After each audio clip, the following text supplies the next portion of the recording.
धूपं वनस्पतिरसैर्दिव्यैः नानागन्धैः सुसंयुतम् आग्रेयः सर्वदेवानां धूपोऽयं प्रतिगृह्यतां। श्री अनन्तपद्मनाभस्वामिने नमः। धूपमाग्रापयामि।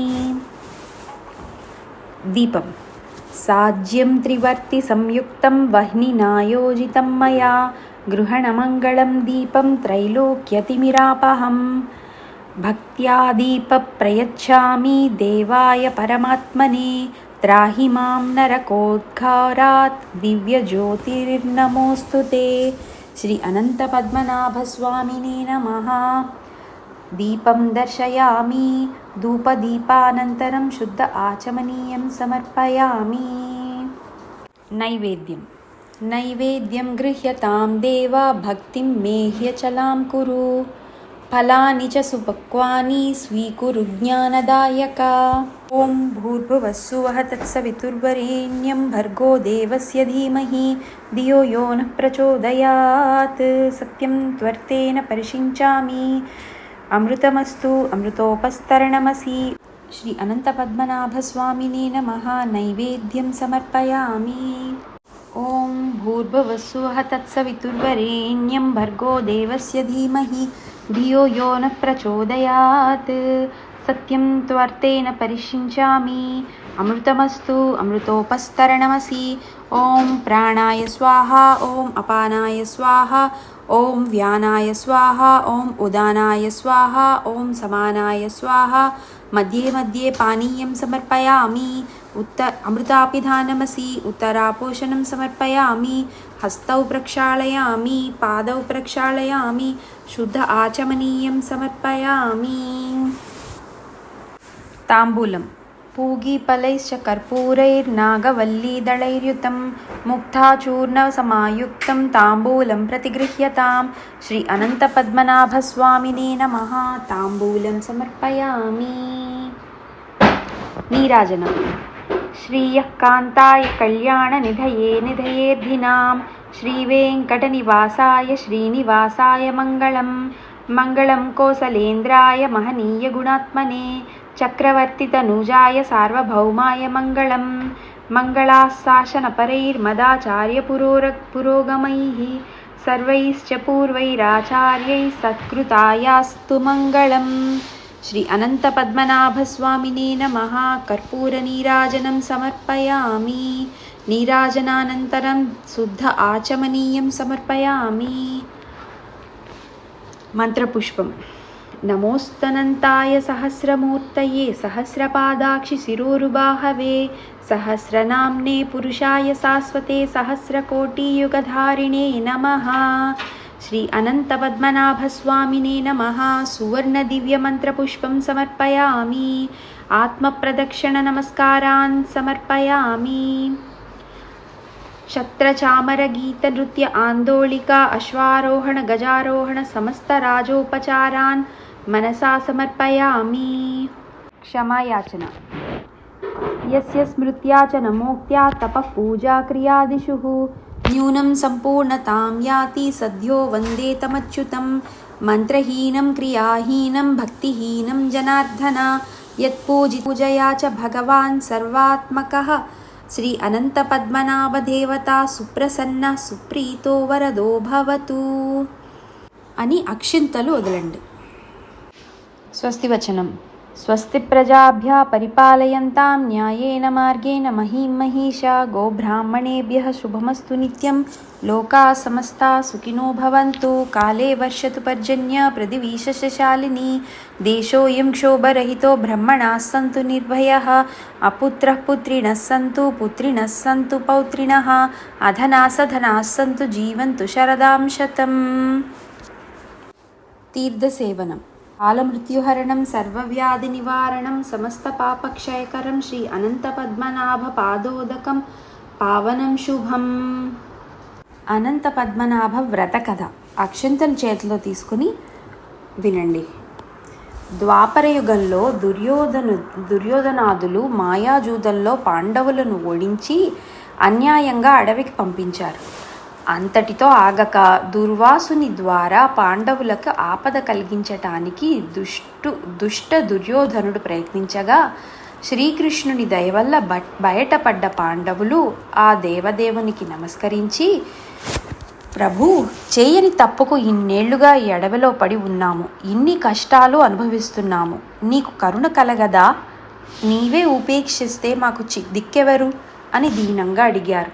అప్పుడు వాసుదేవుడు నవ్వి, చింతింపకండి, నన్ను 14 లోకాలు నిండిన అనంతుని స్వరూపముగా భావించి ఎవరైతే భాద్రపద శుద్ధ చతుర్దశి నాడు అనంత పద్మనాభ వ్రతం చేస్తారో వాళ్ళ సమస్తమైన కష్టాల నుంచి నా అనుగ్రహంతో అతి తేలికగా బయటపడతారు. అభీష్ట సిద్ధికి ఇంతకన్నా తేలికైన మార్గం మరొకటి లేదు అని చెప్తే, అలా చేస్తే మీ రాజ్యం మీకు తిరిగి లభించగలదు అని సెలవిచ్చి కృతయుగానికి సంబంధించిన ఈ కథ చెప్పాడు. కౌండిన్యుడు సుశీల కథ. పూర్వం వశిష్ఠ గోత్రానికి చెందిన సుమంతుడనే ఒక బ్రాహ్మణుడు ఉండేవాడు. అతడికి సుశీల అని ఒక కూతురు ఉండేది. ఆమె జన్మించిన కొద్ది కాలానికే భార్య చనిపోతే అనుష్ఠానానికి భంగం రాకుండా మరలా వివాహం చేసుకున్నాడు.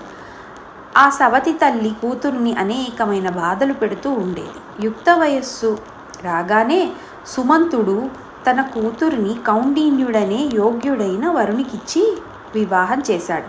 అత్తవారింటికి వెళ్లే ముందు సారే చీర పెట్టి కూతుర్ని పంపుదామంటే ఆ గయ్యాళి ఒప్పుకోలేదు. చివరికి ఆమెకి తెలియకుండా కొంచెం గోధుమ పిండిని మూటగట్టి కూతురికిచ్చి పంపాడు.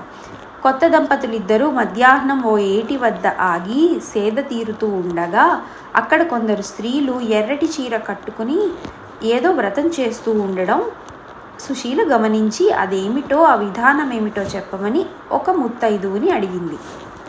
అప్పుడు ఆ ముత్తైదువు దీనిని అనంత పద్మనాభ వ్రతం అని అంటారని,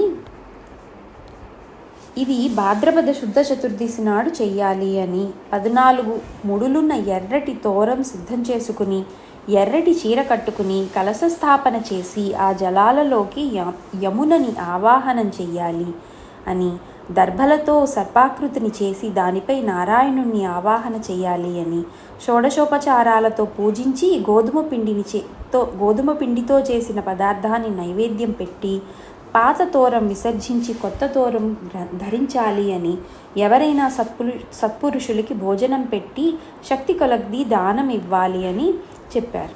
ఇలా 14 ఏళ్ళు చేసి ఆఖరి ఏడాది పూజ అయ్యాక ఉద్యాపనగా 14 కుండలు దానం ఇస్తే చతుర్విధ పురుషార్థాలు నెరవేరుతాయి అని చెప్పి సుశీలతో కూడా ఆ వ్రతం చేయించింది. సుశీల తన వద్దనున్న పిండినే స్వామికి భక్తిగా సమర్పించి ఆయన సంప్రీతుడయ్యాడు. సమర్పించగా ఆయన సంప్రీతుడయ్యాడు. ఆ వ్రత మహిమ వల్ల వారు వెళ్లే దారిలో కౌండిన్యునికి ఒక యజమాని పని ఇచ్చాడు. అక్కడే స్థిరపడ్డారు. ఆ తర్వాత అతడు వృద్ధిలోకి వచ్చి అనతి కాలంలో శ్రీమంతుడయ్యాడు. అతడిలో రాను రాను అహంకారం తలెత్తింది. ఒకనాడు భార్య చేతికున్న తోరం చూసి, ఇదేమిటి, నన్ను వశం చేసుకోవడానికి కట్టుకున్నావా అన్నాడు. ఆమె చెంపలు వేసుకుని అనంతవ్రతం గురించి చెప్పి తమ అభివృద్ధికి కారణం అదే అని చెప్పింది. అతడు పగలబడి నవ్వి, మన అభివృద్ధికి కారణం నా శక్తి సామర్థ్యాలే తప్ప ఈ వ్రతాలు పూజలు కాదు అంటూ ఆ తోరం పీకివేసి నిప్పుల్లో పడేశాడు. కొద్ది కాలంలో అతడి జీవితంలో అన్ని విధాల పతనం ప్రారంభమయ్యింది. ఈలోపు వారింట దొంగలపడి సర్వం దోచుకుపోయారు. అతడి అహంకారం అణిగి అనంతుణ్ణి దర్శించేదాకా ఉపవాసం ఉంటానని మొక్కుకుని అనంత పద్మనాభ దర్శనం ఇవ్వు అంటూ ఆర్తితో పలుకగా రాత్రనక పగలనక చెట్టు పుట్టా తిరిగాడు. దారిలో ఒక చోట పూత కాయి లేని ఒక పిట్టైన వాళ్ళని మామిడి చెట్టును చూసి అనంతుడు ఎక్కడా అని అడిగితే, నాకు ఆయన దర్శనం దొరకలేదు, నీకు కనిపిస్తే నా దుస్థితి చెప్పు అంది. మరొక చోట గడ్డిపరకైనా కొరకని ఆవుని దూడని చూసి అదే ప్రశ్న అడిగితే అవి కూడా అలాగే సమాధానం చెప్పాయి. మరొక చోట 2 కొలనులు కనిపించాయి. ఒకదానిలో నీరు ఒకదానిలోకి ప్రవహిస్తోంది. అక్కడ ఒక్క కొంగైనా వాలట్లేదు. అవి అలానే చెప్పాయి. ఆ తరువాత ఒక గాడిద ఏనుగు కనిపించి అలానే చెప్పాయి. చివరికి తిరిగి శోషొచ్చి, స్వామి నన్ను నీ దగ్గరికి తీసుకోవా అని రోదిస్తూ పడిపోయాడు. అప్పుడు ఒక వృద్ధుడు కనిపించి అతడిని లేవనెత్తి సేద తీర్చి ఒక భవనానికి తీసుకెళ్ళాడు. అక్కడ సింహాసనంపై ఒక దివ్యమంగళమూర్తి వెలిగిపోతూ ఉండగా చూసి కౌండిన్యుడు భక్తి పారవశ్యంతో నమస్కరించాడు. అప్పుడు ఆయన ఆశీర్వదించి, నేనే అనంతుణ్ణి, నీ భక్తికి సంతోషించాను, నీకు చతుర్విధ పురుషార్థాలు, తదుపరి శాశ్వత వైకుంఠము అనుగ్రహిస్తున్నాను అన్నాడు.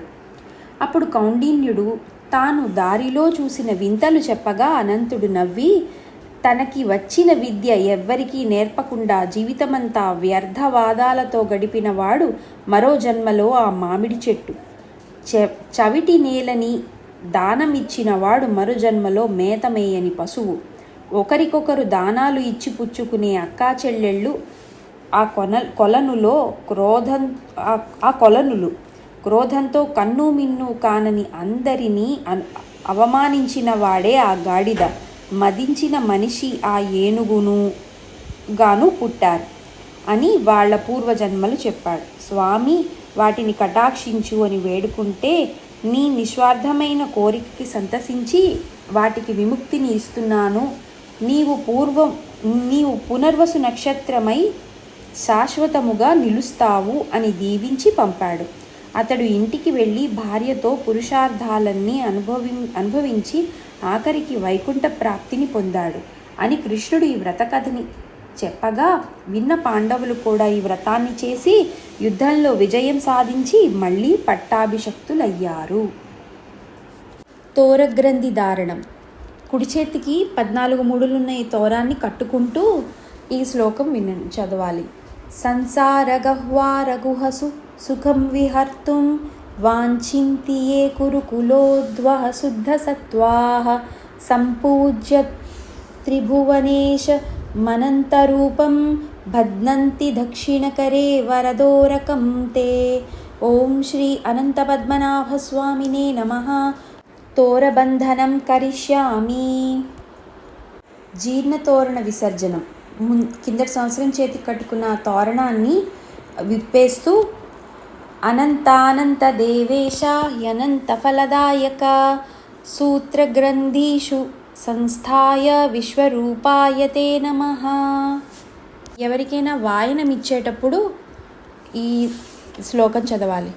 అనంత ప్రతిగృహ్వాతి అనంతో వై దదాతి చ అనంతస్తారకోభాభ్యాం అనంతాయ నమో నమః.